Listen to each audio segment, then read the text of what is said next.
Hola, soy la doctora Fabiola Salgado y el día de hoy vamos a hablar de osteonecrosis de la mandíbula relacionada a los medicamentos.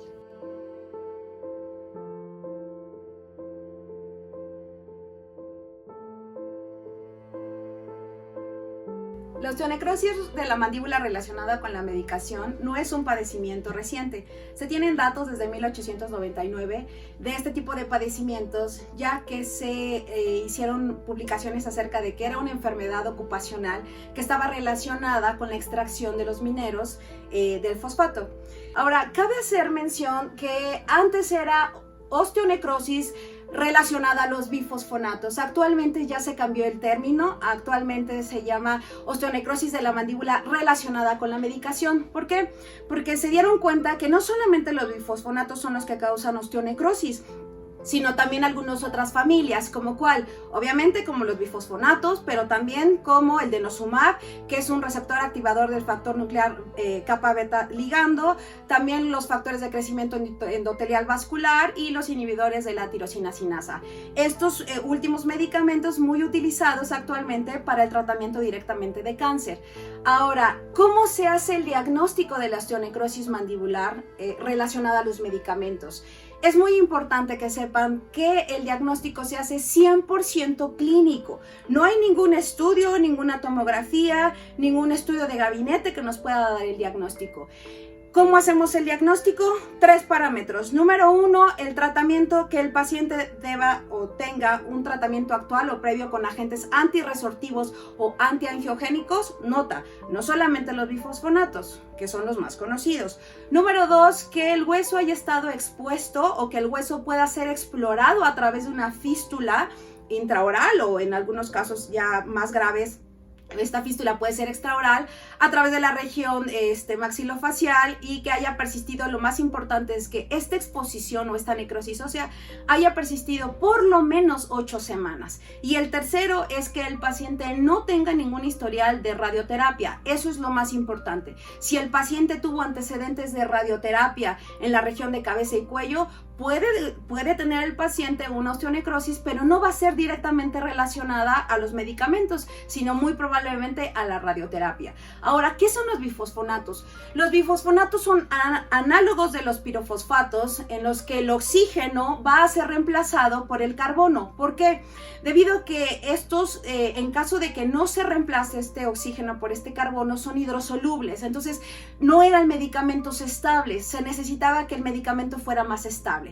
Y aparte de que esta unión de fosfato, calcio, fosfato, carbono, fosfato, eso hace que esa unión se una directamente a la hidroxiapatita y por lo mismo pues tengan un enlace fuerte.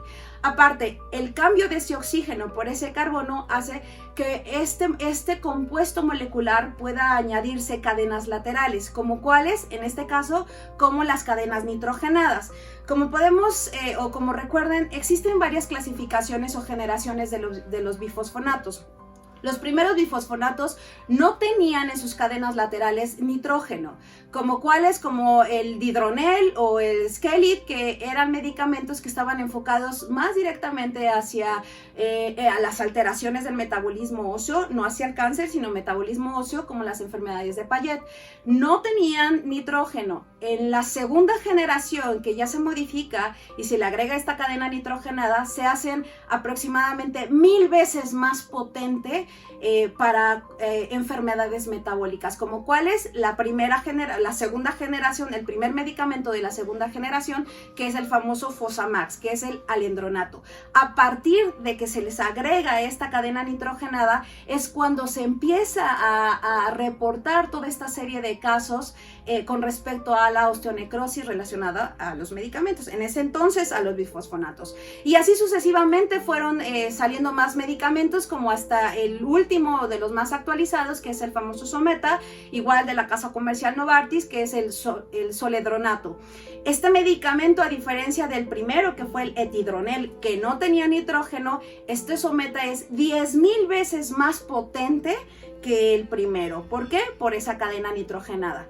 Ahora, para platicar rápidamente acerca de cómo es que funcionan los medicamentos, en especial los bifosfonatos, tenemos que recordar la cuestión fisiológica normal, esa homeostasis de la producción de hueso versus esa homeostasis de la reabsorción. Entonces, bueno, sabemos que la reabsorción es llevada a cabo por los osteoclastos, que son células multinucleadas derivadas de células hematopoyéticas que duran aproximadamente como entre 2 a 4 semanas, y que el proceso de remodelación lo van a llevar a cabo los osteoblastos. Estos osteoblastos son precursores, bueno, de células precursoras mesenquimatosas y que duran aproximadamente entre 3 a 4 meses.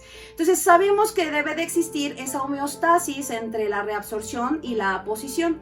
Entonces, ¿qué pasa con los bifosfonatos? La inhibición de la resorción osteoclástica, que es donde vamos a ver que funcionan directamente los bifosfonatos, es el enfoque terapéutico directamente de estos medicamentos. Entonces, si no hay o se detiene esta reabsorción osteoclástica, por lo mismo también se va a detener esta remodelación osteoblástica y por lo tanto va a haber una inhibición en la tasa de recambio óseo. ¿Y eso está bien? Pues homeostáticamente no van a estar funcionando adecuadamente, y eso es en lo que nos tenemos que centrar.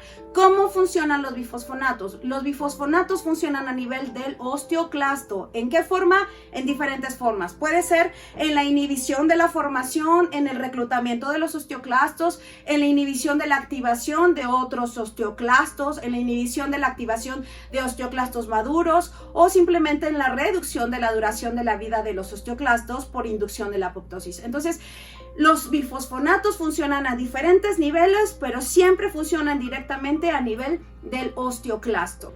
Hablando acerca de la farmacocinética, bueno, se sabe que estos medicamentos aproximadamente tienen una vida media de 2 horas, el cual se van a excretar por orina, pero lo más importante es, les comentaba acerca de la vía de administración. Vamos a tener la vía de administración oral y la vía de administración intravenosa. Por vía oral, los medicamentos aproximadamente se van a fijar en un 10% al hueso. Cuando estos medicamentos se administran por vía intravenosa, se van a administrar o se van a retener en el hueso entre el 30 al 70%. Por eso es sumamente importante la vía de administración. Y número 2, es muy importante que sepan que estos medicamentos son sumatorios. ¿Qué quiere decir? Que a dosis repetidas la medicación va a estar acumulada y acumulada y acumulada directamente ¿en dónde? En el hueso. Entonces, a dosis repetidas, mayor va a ser el riesgo de que el paciente pueda desarrollar una necrosis. Ahora, para hablar acerca de los factores de riesgo, ¿cómo saber si mi paciente puede o no desarrollar en algún momento de la vida esta necrosis ósea? Bueno, vamos a tener 3 grandes grupos de factores de riesgo. El primero, directamente los que están relacionados directamente hacia los medicamentos. En este caso, por ejemplo, como cuáles, vamos a depender mucho del tipo de enfermedad. ¿Qué quiere decir? Si el paciente tiene osteopenia, osteoporosis, o si simplemente se mandaron no solamente por un tratamiento de osteoporosis, sino probablemente como un tratamiento adyuvante a algún tipo de cáncer, como pueden ser aquellos medicamentos antirresortivos o antiangiogénicos. Otro de los factores de riesgo son los factores locales que vamos a desmenuzar más adelante y por último los factores sistémicos y demográficos. Con respecto a los factores de riesgo dados por los medicamentos, pues vamos a ver que también depende de la enfermedad. Vamos a ver el grado de incidencia que pueda tener o no el paciente para desarrollar la necrosis ósea. Por ejemplo, cuando están los pacientes tomando el cilindronato, en aquellos pacientes secundarios directamente a un cáncer relacionado con alguna región metabólica del metabolismo óseo, la verdad es que el riesgo de desarrollar esta necrosis es casi del 1%, es mínimo. En aquellos pacientes que están tomando denosumab, más o menos el porcentaje va al 2%. En aquellos factores, los antiangiogénicos, el grado de riesgo sí es mucho mayor y es aproximadamente del 10%. Ahora, cuando estamos hablando, y es muy importante que hablemos, por ejemplo, de la osteoporosis, que es una enfermedad que afecta, o es una enfermedad muy importante que cada vez es más importante con respecto a que se considera un factor de riesgo en la salud pública. Actualmente se dice que 7 de cada 100 pacientes que reciben bifosfonatos van a tener esta necrosis. Ahora, por vía oral dijimos que es muy diferente a la administración intravenosa. Sin hablar específicamente de datos, me gustaría nada más que se quedaran con un dato general. Cuando los pacientes, ¿qué tipo de pacientes tienen riesgo a desarrollar osteonecrosis? ¿Cuánto tiempo puedo saber que ese paciente ha tomado medicamentos y cuánto va a representar el riesgo? Por vía oral aproximadamente son 4 años de administración. Y para vía intravenosa aproximadamente son entre 10 a 12 meses. Los factores locales, es importante, al fin y al cabo nosotros estamos en un ámbito completamente clínico y a mí lo que, seguramente igual que ustedes, lo que nos importa es saber qué tanta probabilidad hay de que mi paciente desarrolle la necrosis por un tratamiento que yo haga. Muy bien, se tienen varios estudios en los cuales se dice que el riesgo de desarrollar esta necrosis por la administración de bifosfonatos vía oral después de haber realizado una extracción no es ni del 1%, ¿de acuerdo? Cuando el paciente cuando el paciente ha tenido la administración de bifosfonatos de forma intravenosa, el riesgo incrementa drásticamente hasta el 15%. Entonces, es sumamente importante que tengan en mente la vía de administración, número 1, y 2, el tiempo en el que el paciente ha estado tomando los medicamentos. Ahora, cuestiones anatómicas como factor de riesgo, una cuestión local, sí es muy importante. Hay que saber que en el caso de la mandíbula, tiene 22 veces más probabilidad de desarrollar una necrosis que un maxilar. O visto de otra manera, la mandíbula tiene el 73% más probabilidad de desarrollar necrosis que el maxilar. Cuando está en combinación del maxilar con la mandíbula, el porcentaje es sumamente mucho menor, es aproximadamente del 5%. Entonces, ¿se puede dar? Sí, pero la verdad es que no es el factor predisponente mayor.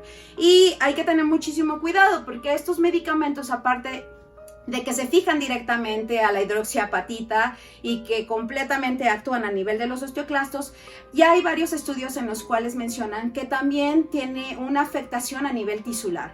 ¿Qué quiere decir? Que también ya se están viendo muchos casos de necrosis en los cuales el simple uso o la utilización de las dentaduras puede aumentar 5 veces más el riesgo de desarrollar necrosis. Y no estamos hablando de pacientes que previamente tuvieron cirugías, extracciones, absolutamente nada. Solamente la utilización de estas prótesis como factor de riesgo por ese trauma constante en los tejidos es suficiente para que pueda desarrollar esta necrosis.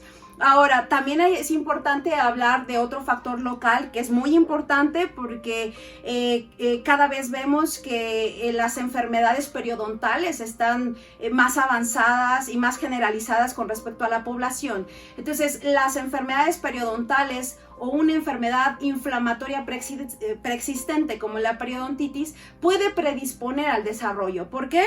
Porque se dice que casi en el 50% de los casos en los estudios, estos pacientes van a terminar en extracciones dentales. Y si no terminan en extracciones dentales, ese movimiento, por ese grado de movilidad 2 o 3 que tienen los dientes, va a hacer que se estimule un hueso que no puede empezar a tener esa homeostasis de reabsorción a posición porque el hueso está intoxicado con los medicamentos. Y por último, de factores de riesgo, recordemos que tenemos los factores sistémicos, demográficos y otros. ¿Qué quiere decir? Bueno, se sabe que en el cese de la liberación de los estrógenos, como es en la menopausia, va a afectar muchísimo más a las mujeres que a los hombres. Por eso se dice que son por cada 2 mujeres que pueden tener la osteonecrosis, un paciente hombre masculino puede tenerlo. Y esto está relacionado directamente a la cuestión hormonal,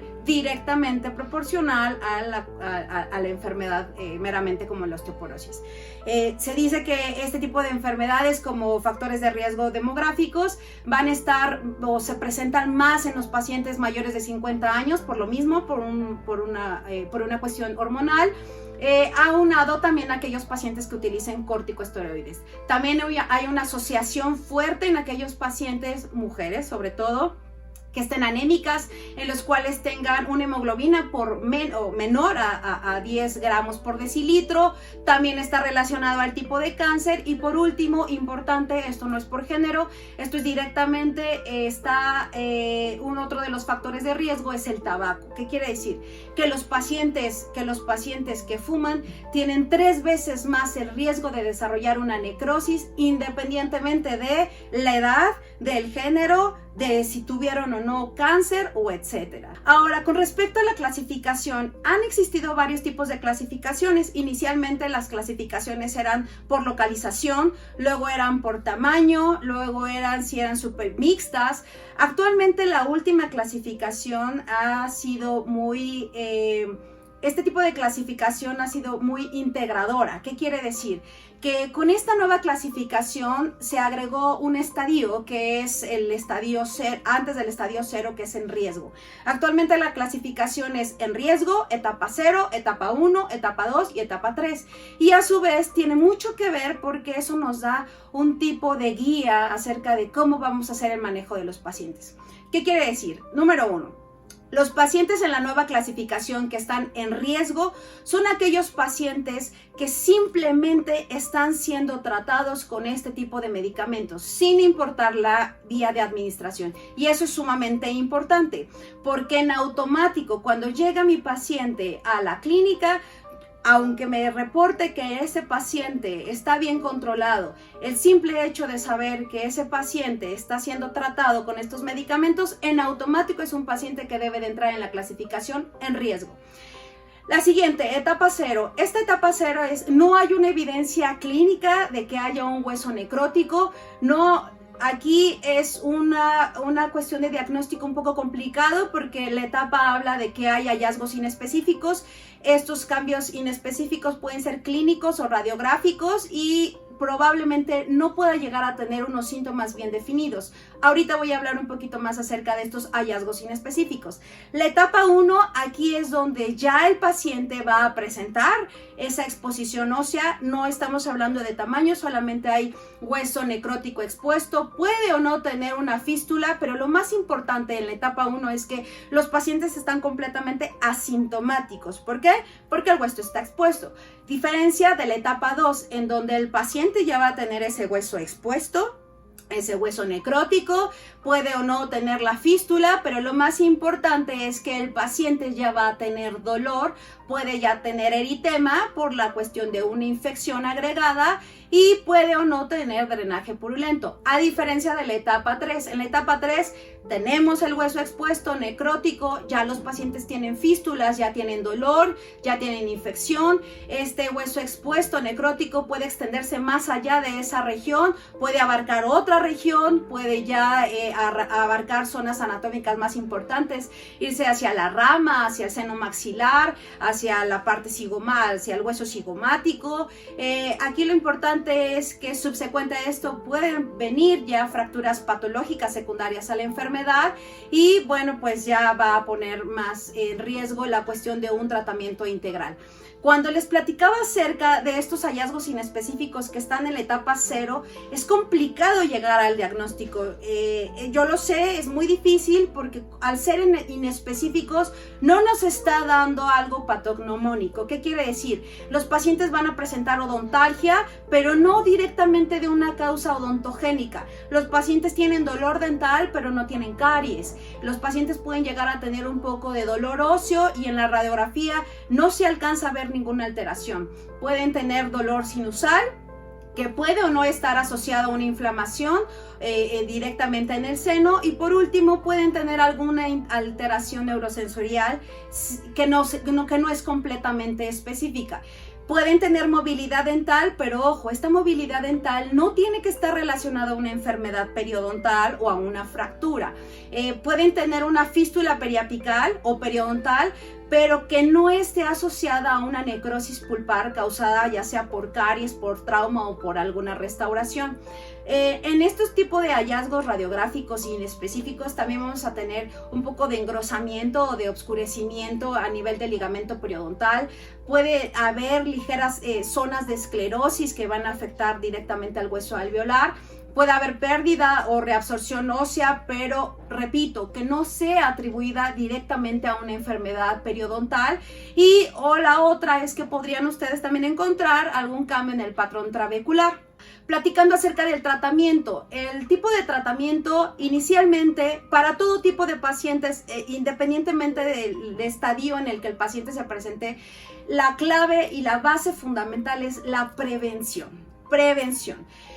Existen múltiples artículos en los cuales mencionan que la prevención, llámese profilaxis, llámese control de caries, odontología restauradora, conservadora o etcétera, solo el hecho de anticiparnos al padecimiento puede reducir 3 veces más la posibilidad de desarrollar la osteonecrosis. Algunos otros artículos no hablan de factores de riesgo como tal, sino hablan directamente de los porcentajes. La prevención te puede reducir el 50% más de probabilidad a desarrollar una osteonecrosis relacionada a los medicamentos. Entonces, si las condiciones sistémicas de tu paciente lo permiten, el inicio de la terapia antirresortiva debe retrasarse hasta que se optimice la salud dental de tu paciente.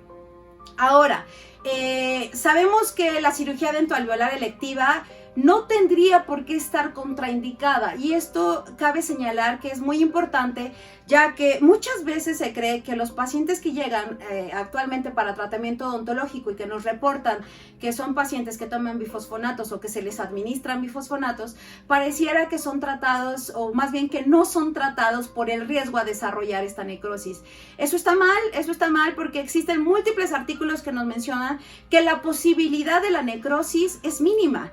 Entonces, no estoy diciendo que ya por eso des por alto todas las circunstancias y que atiendas a los pacientes sin previo conocimiento, sino que la verdad es que se recomienda que los pacientes estén adecuadamente informados del riesgo, que es menos del 1% con respecto a que la regeneración ósea está comprometida. Ahora, el riesgo de desarrollar osteonecrosis por los medicamentos asociados directamente, en este caso a los bifosfonatos orales, recuerden que va a aumentar, aumenta cuando la duración de la terapia excede a los 4 años. Entonces, si mi paciente no ha excedido esos 4 años, esa posibilidad del 1% disminuye todavía más.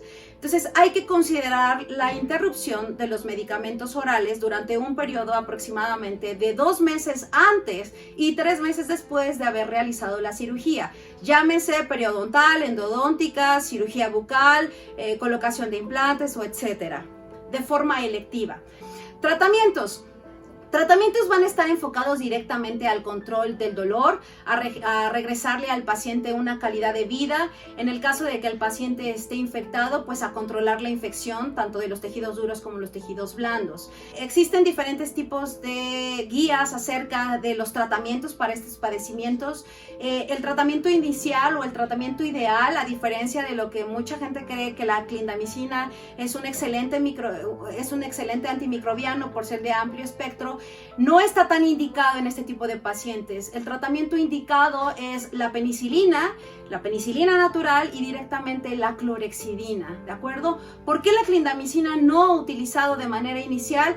Porque la clindamicina no es sensible y no es efectiva contra microorganismos como el Legionella, Moraxella y el Actinomyces, a diferencia directamente de la penicilina. ¿Qué hacen en aquellos pacientes que sí son alérgicos a la penicilina? El segundo esquema de tratamiento puede ser la doxiciclina, el levofloxacino y la eritromicina.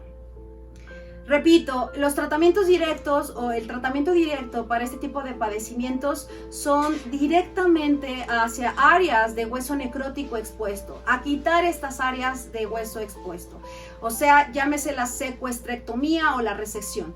Ojo, es sumamente importante saber que los procesos de remodelación están completamente alterados, tanto la remodelación ósea como la remodelación de los tejidos blandos. Entonces, la sugerencia es, por favor, si ustedes están ante un paciente con necrosis por bifosfonatos, no los traten, no los traten quirúrgicamente, porque el problema lo único que va a hacer es que se va a agravar. La sugerencia es, por favor, acudan con el cirujano maxilofacial o hagan la interconsulta hospitalaria, por favor, porque pareciera, no es una necrosis común y corriente, es una necrosis en la cual Si ustedes empiezan a tratarlos, lo único que se va a hacer es que se va a agravar la situación a tal punto de que el paciente pueda terminar en una hemimandibulectomía. Y el problema no es nada más quitarle la mitad de la mandíbula al paciente y colocarle una placa de reconstrucción, sino que también recuerden que hay una hipoxia tisular por los medicamentos y eso va a retrasar los procesos de cicatrización. Ahora, también existen diferentes tipos de alternativas para este tipo de padecimiento, como el oxígeno hiperbárico. Ojo, el oxígeno hiperbárico nos va a ayudar a la cicatrización de la herida, pero no nos va a ayudar, no es una osteomielitis, no nos va a ayudar a acelerar este proceso de regeneración, porque el osteoclasto está intoxicado con el medicamento. También existen algunos otros factores de tratamiento, como el plasma rico en plaquetas, la irradiación de láser de bajo nivel, la hormona paratiroidea y la proteína morfogenética ósea. Sin embargo, estos primeros van a enfocarse directamente una vez más a la regeneración tisular. Y pues por último, nada más mencionar que pues este tipo de padecimientos, como les mencionaba, ya cuando empiezan a agravarse, los pacientes pueden llegar hasta la resección total y pues muchas veces la regeneración ósea no está completamente indicada. Soy la doctora Fabiola Salgado y somos Arte y Ciencia Odontológica.